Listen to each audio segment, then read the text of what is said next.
చెరువు తీసిన తర్వాత అటు కింద నుండి గోకినట్టు అంటే బాబు అంతే.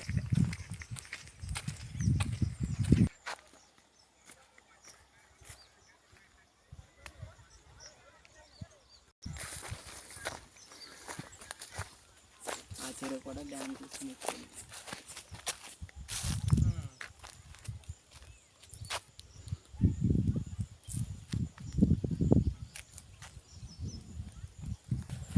గత కొన్ని సంవత్సరాలుగా ఇక్కడ ఇదే చెరువు. ఇక్కడ ఎంతోమంది మా పంచాయతీ ఒక 5 ఊర్లు 6 ఊర్లు మొత్తానికి కలిపి చేసిన ఉపాధి పని ఇదంతా చేసాం. ఇదిగో గవర్నమెంట్ కూడా ఇక్కడ వాటర్ ఫ్లోయింగ్కి ఇక్కడ చెక్ డ్యామ్ అనేది కట్టారు.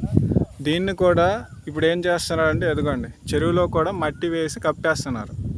చూడండి ఎంతవరకు కప్పేశారు. మేము ఇక్కడ అడగడం నుంచి అక్కడ ఆపారు.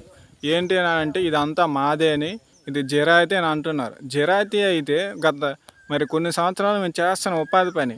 మరి ఉపాధి హామీ పని అంటే మరి గవర్నమెంట్ ఇచ్చేది. గవర్నమెంట్ ఎక్కడ ఇస్తుంది అంటే గవర్నమెంట్ ల్యాండ్లోనే ఉపాధి పని వస్తుంది.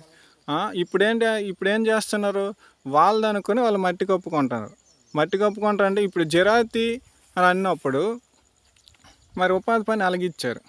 జిరాయితీ అన్నప్పుడు మరి గవర్నమెంట్ ఎలాగ ఈ డ్యామ్ కట్టింది. ఈ ల్యాండ్ అలా సాగు చేయడానికి ఒక అతనికి ఇంత ల్యాండ్ ఉండడం అనేది అది ప్రశ్నాకారం.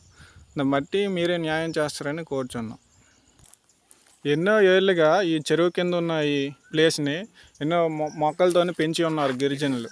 దాన్ని బట్టి వాళ్ళది జిరాయితీ అనుకొని ఇప్పుడు చూడండి ఆ మొక్కలన్నీ తొలగించేసి ఇప్పుడు ఎలా అయితే వాళ్ళు సదును చేశారు. చెరువును కూడా గట్టును కూడా మొయ్యగా గోకేశారు. దీన్ని బట్టి చూస్తే